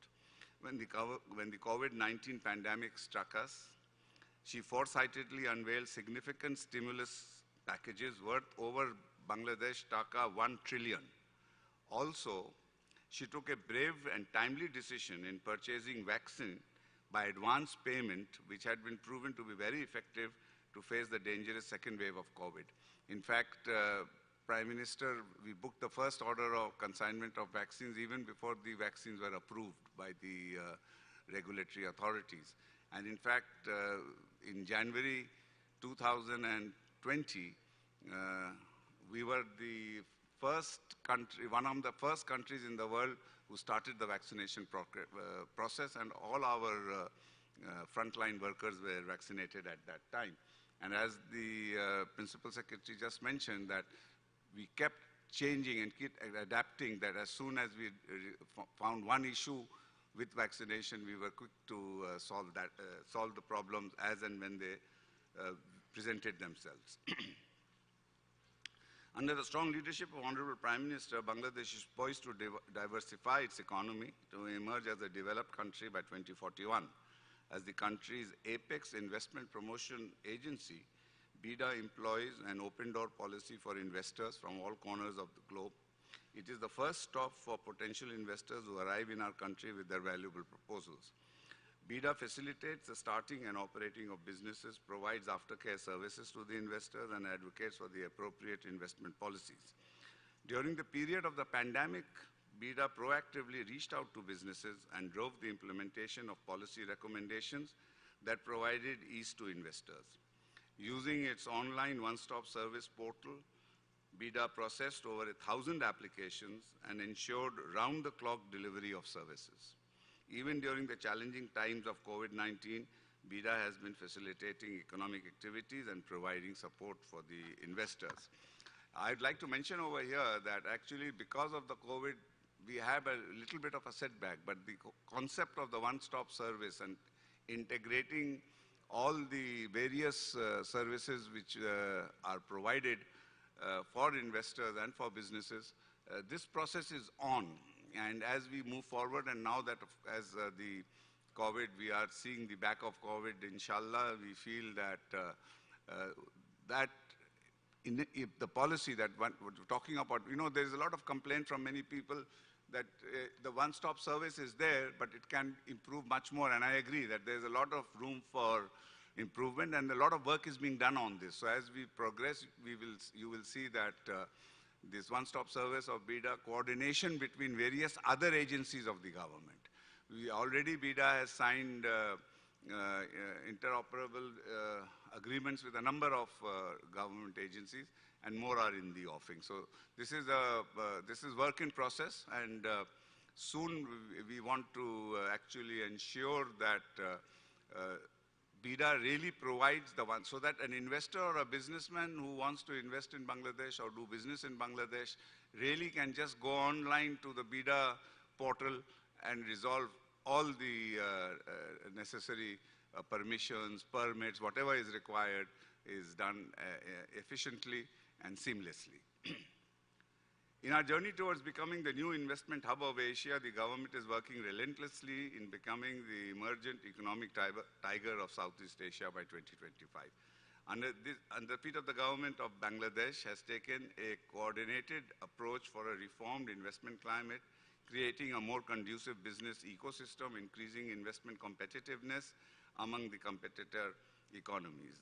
These are all being done by addressing regulatory constraints and institutional weaknesses, achieving regulatory and procedural clarity and certainty, and developing institutional capacity.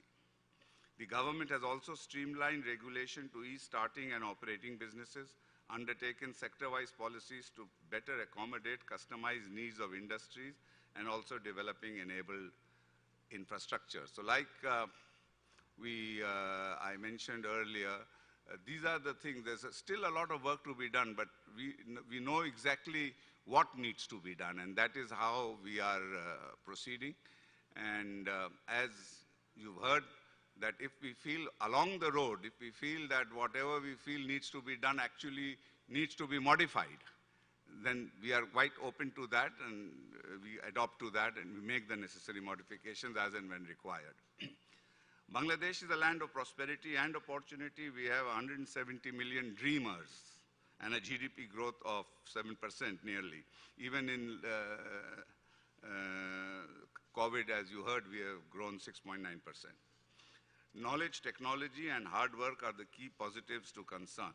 The country is adopting practices of sustainability of 11 thriving sectors for multi-billion investment possibilities.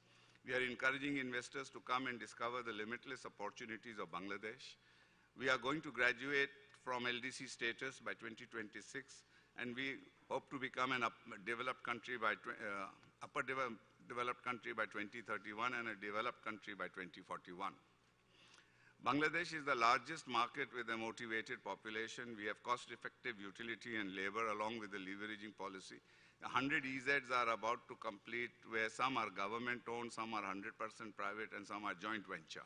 As you heard, the Japanese, His Excellency, the Japanese ambassador has mentioned that we will have the first Japanese EZ, where by March next year, we will have investments over there, inshallah. And then the other thing which is very important, which he has mentioned today, and I think that is very encouraging, and that because I was under the impression that it was exclusively for Japanese investors, but as he said, that's also open to other international investors. So I think that would be a very, very good sign for the good opportunity for others also. We have the Padda Bridge that is about to complete. There are many other infrastructure projects, as you see, Dhaka, there are many projects which are under construction. These are going to complete. We have the third terminal again under the Japanese assistance, which will be completed very soon. I'm told that that is also it is before their timelines. They are already in early completion. They are ahead of the project is ahead of the timeline which they had said earlier. Then the metro rail, also the elevated highway, and then many others are in planned. These infrastructures, when they are completed, again, this will facilitate and create the required boost for investment. The country is ready to attract investors to invest, and we need a lot of investment. Actually, if we are to achieve what we really need, we need a lot of investment. And although our investment targets are being met, domestic investment is taking place. We are nearly, whatever the 5-year plan had targeted for the investment to GDP ratio, more or less we have met there. We are below the target, but we missed there. But where we are really below is FDI, as was mentioned by one of the speakers. I think FICCI chairman mentioned that, and that is something which we need to address. And all these issues which I am talking about, which we are addressing, is we hope will help us to achieve the FDI, to increase the FDI, which is very much necessary. In the end, I would like to congratulate BIDA not just for making the summit a reality, but also for its sincere endeavors in improving Bangladesh's investment prospects. Our GDP growth is 7%, as I mentioned, even during the challenging time, and it is highly sustainable compared to the competing economies. And Bangladesh has been on a steady path of growth, while many developed countries have not done so well. We are on the path of graduating from LDC by 2026, and our economic activities are reflecting on that. The current infrastructural development trajectory has never been this steady before. We believe a solid infrastructure is a key to the economic development of our country. So I would now, before ending, I would just like to say and just reiterate what Principal Secretary said, that basically Prime Minister Hasina's vision is to create an enabling environment for the private sector. And it is the private sector, she believes very much that it is the private sector which will actually lead the growth, as it has been doing in the last, if you see on the economy, nearly 85 or 90% of the economy is private sector. So actually, the government's job is to create an enabling environment to act as a facilitator and facilitate the growth of the private sector so that the private sector can operate in a very, very conducive and good manner. Again, also the other thing is, as far as the foreign investors are concerned, and even our domestic investors, the investment in Bangladesh is protected by law, and the government has been working relentlessly to make this economic and investment climate of Bangladesh more favorable for industries and business. I would like to offer my appreciation to the organizer for today's this thing. I really think this is very timely. Many very, very good suggestions have come from the floor, and I think that have been noted by BIDA. And I think these new suggestions which we received today in this workshop will be added also onto the final list of suggestions which have been, which the report has been presented. And I think today's workshop was very meaningful, and especially because we got such a lot of interest from the speakers on the floor also. So I would like to offer my appreciation to the organizing to BIDA and to the IPAs, the participating foreign and domestic investors, IFC, the business associations, and those who made the investment summit possible for gaining significant investment proposals. Thank you all. Joy Bangla, Joy Bangabandhu, may Bangladesh live forever.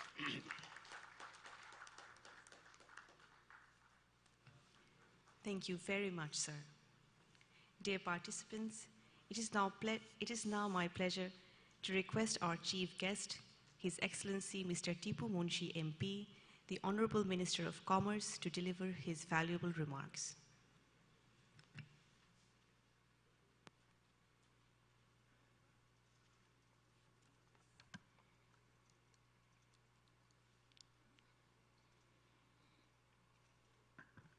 Mr. Salman Fazlur Rahman, MP, Honorable Private Industry and Investment Advisor to the HPM,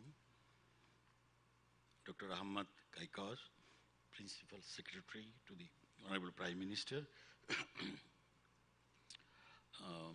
Ms. Judith Harvaston, Development Director, FCDO Bangladesh, Mr. Mohammad Jasimuddin, President FBCCI, Mr. Nasir Ejaz Bijoy, President FICCI, Ms. Nuzhat Anwar, Acting Country Manager IFC, officials from the public and private organizations, investors from home and abroad, my fellow colleagues in the government, distinguished guests, excellencies, ladies and gentlemen. Assalamu alaikum and very good evening to you all. I'm the last speaker. I know it's really tough to make a speech because everybody became hungry, I think, by this time. So hungry people are angry people, so I said, but no choice. It's a pleasant evening at the receding part of the winter season here in Bangladesh. And I'm very happy to be here at the post-event workshop of the International Investment Summit 2021. Sorry. I personally recognize this event as a remarkable one because of its nature. Usually, we tend to forget and get floated away once a big event successfully ends. But this time, BIDA has not done that.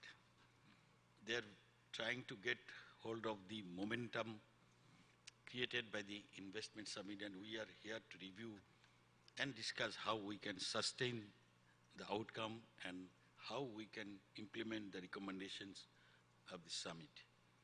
This is a very progressive kind of work, and we all should appreciate BIDA for taking this approach. I personally think this is an indication that BIDA is approaching to its maturity after it was founded as a new institution in 2016. Yeah, we should cherish this moment. Dear ladies and gentlemen, the International Investment Summit in November 2021 has successfully showcased the strengths of Bangladesh and opportunities for investment in Bangladesh. As we all have seen from the summit proceedings, that it has brought an investment commitment of around 2.7 billion USD. We have to work together as a team to realize that the possibility. But more important that this amount are the recommendations that were received during the technical sessions. Because this investment amount, $2.7 billion, or whatever this commitment, particularly comes of it is a one-off issue, but making the sectors more interesting and improving the business climate conducive to the investors will contribute for a longer time and will pave the way for sustainable FDI inflow in future. This is very important because the economy of Bangladesh has already taken off, and we need more sustained inflow of FDI to sustain the flight, height, and path. As our ambassador, Honorable Ambassador of Japan, listening from his speech, very encouraging for us. The next year, March, I think something is going to happen in Araihadar, hopefully. That's really, thank you. As you already know, the economy of Bangladesh is turning around every day from the economic shock that the COVID-19 pandemic brought down the whole world.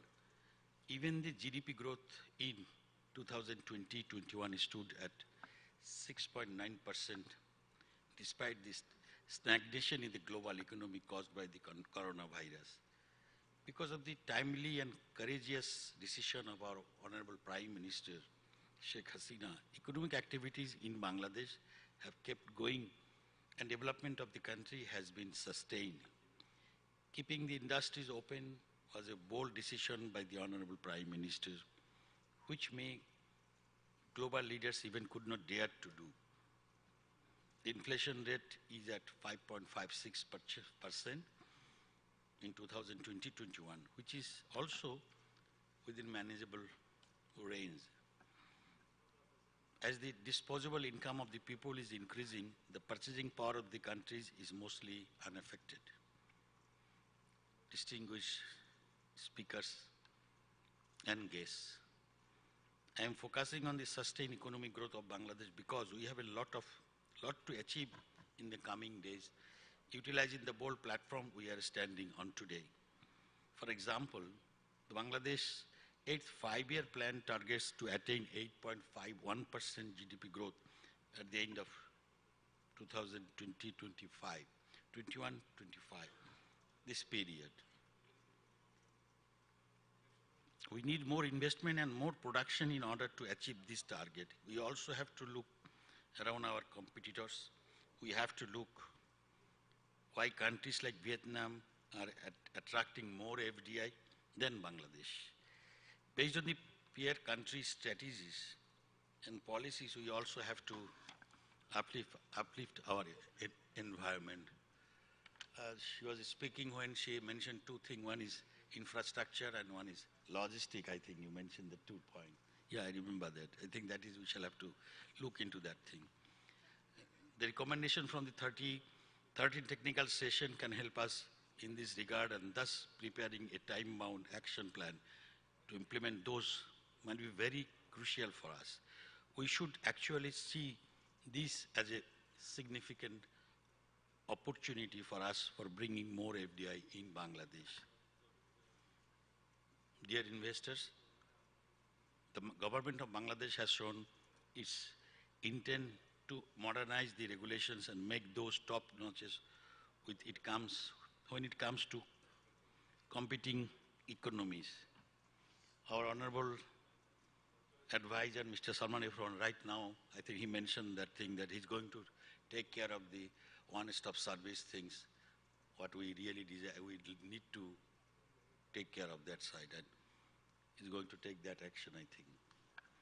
The government has taken many key initiatives to cater a fast-moving economy and ensure fair play among the participants.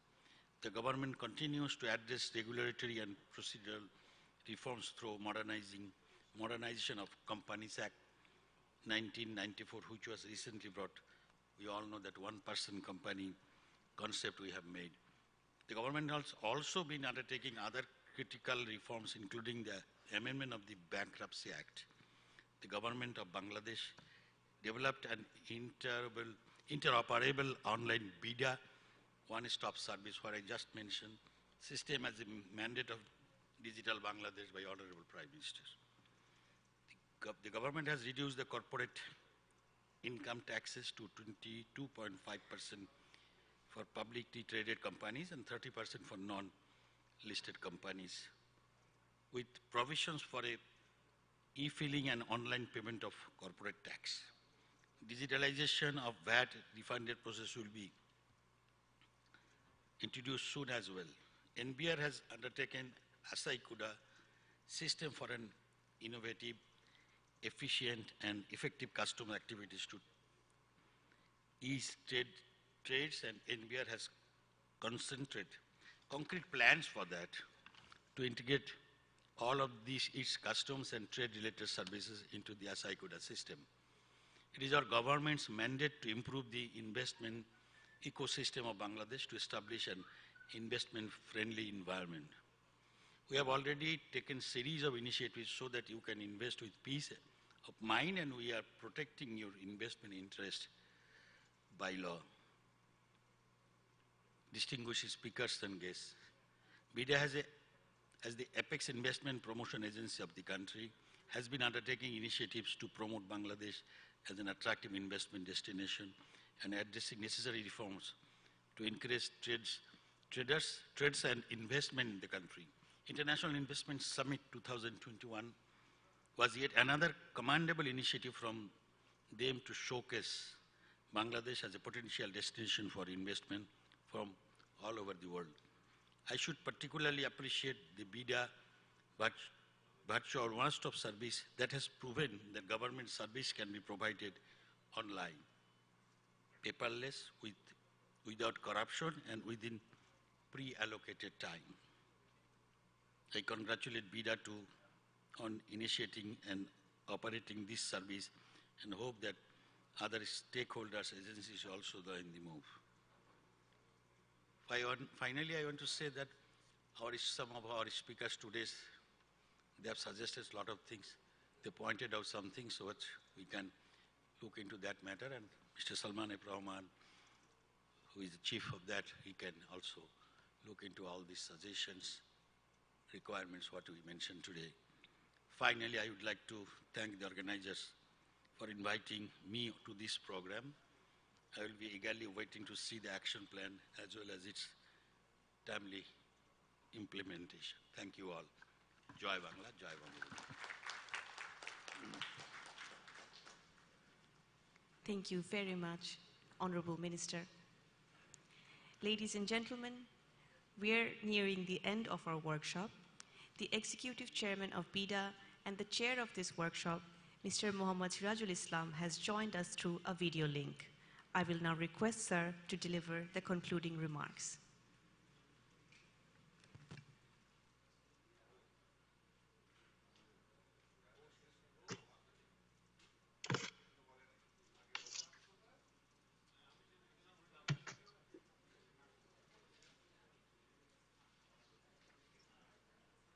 Can you hear me? Yes, sir, you're audible. Okay. Thank you.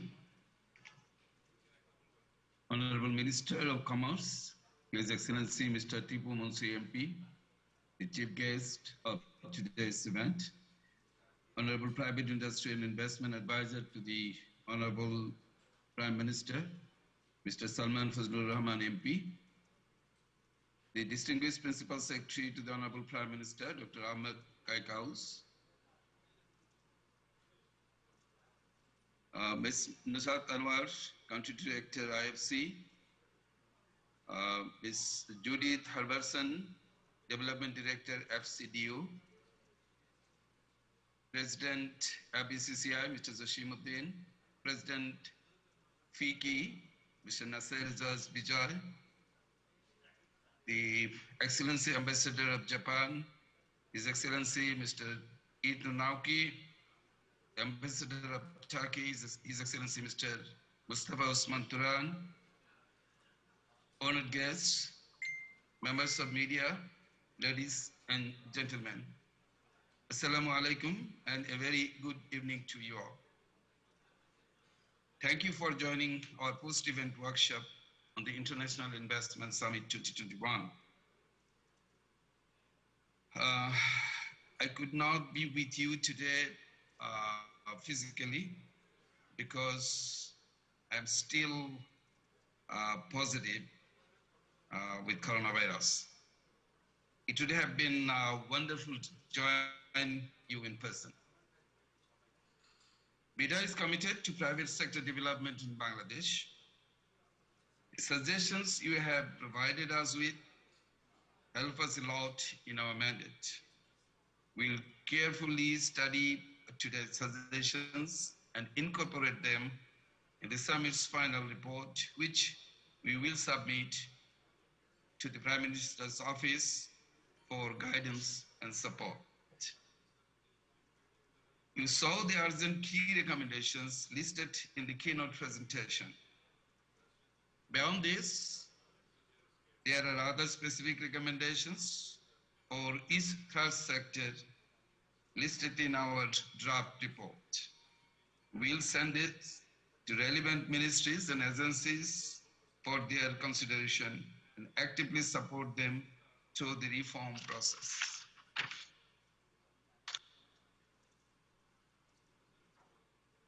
We sincerely hope that the government will approve our plan. We will do the necessary follow-up and help us implement these vital reforms. During this process, we are open to consultation with our stakeholders and to new partnerships. Ladies and gentlemen, BIDA Summit is a very important component of the global branding that Bangladesh needs before graduating from the list of LDCs. BIDA wants to host the International Investment Summit biennially and on a specific date using dedicated funds and resources. This is absolutely necessary for an impactful summit. We can do this on the founding day of BIDA, the 1st of September, each alternative year, as we already discussed. Additionally, we will conduct sector-specific roadshows in targeted countries that have shown strong investment interest during the summit. We have built a database of potential leads, which we will pursue using our investor relationship management system. The system is almost ready. We are just building it up. We will also continue to facilitate the realization of investment commitments made during the summit. For this, we seek active cooperation of our stakeholders in the government. Please allow me to respond to the remarks of one of the participants who asked for BIDA's proactive role to provide or facilitate services of other government agencies. In fact, BIDA is doing this, but as the Honorable Advisor, he was referring to the BIDA OSS platform, which is interoperable. At the moment, we have 56 services of 18 government agencies live online. But unfortunately, most of the service that we are providing now is from the BIDA itself. Each month, we are providing more than 3,000 services from the BIDA OSS, and 99% or more than 99% is from the BIDA itself. We are having a meeting with different agencies of the government with whom we have the integrated services in BIDA OSS. But the response that we are finding from the government agencies is basically the private sector is not coming through the BIDA OSS. Government agencies are ready to provide these hassle-free, transparent, faster services through BIDA voices. Unless the private sector comes to this single platform, it's not possible for BIDA to go door to door to other agencies for getting their services. If you use this single platform, BIDA can do that job online, because if you ask for any service using this BIDA Voices platform, we can find it through our dashboard. And we can also see how many of the applications are remaining undisposed of and for how long. And we can take it up with the particular agencies who are supposed to provide the service. So through this workshop, I would like to ask all the private sector leaders who are now present in this workshop, tell your colleagues to use this BIDA Voices platform so that we can provide services of different government agencies from a single window. Ladies and gentlemen, before I conclude, I want to convey my sincerest thanks and gratitude to our Honorable Prime Minister, Our Excellency Sheikh Hasina MP, for gracing our summit as chief guest and for extending her support to the investors. We are deeply indebted to the Honorable Private Industries and Investment Advisors, to the Prime Minister, Mr. Salman Fazlur Rahman, for his guidance and active support. We are grateful for the valuable guidance we received from the Prime Minister's office, especially Principal Secretary Dr. Ahmad Kaikaos. I also warmly acknowledge the support of the International Finance Corporation, IFC, and Foreign and Commonwealth Development Office, FCDU, of the UK government for providing both technical and financial services for arranging this International Investment Summit, as well as to tonight's workshop.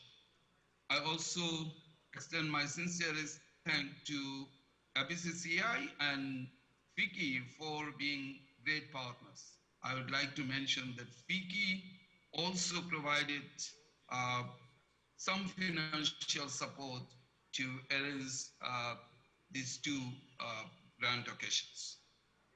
I will extend my sincere thanks to the partners of International Investment Summit 2021, as well as the members of the media for their hard work.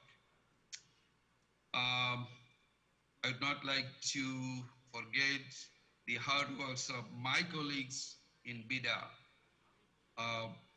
who in fact made the International Investment Summit 2021, as well as tonight's post-event workshop on the summit, really successful. Thank you. With that being said, I will end my remarks. Thank you once again, and I look forward to working with you in the coming days. Thank you very much.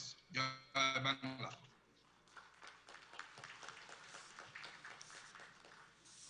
Thank you, sir, for delivering the message despite your illness. Ladies and gentlemen, I hope you enjoyed attending our post-event workshop. Thank you again for being with BIDA. We are grateful for your participation. There is a buffet just outside this hall. We hope you will enjoy your dinner and have a wonderful evening. Thank you so much.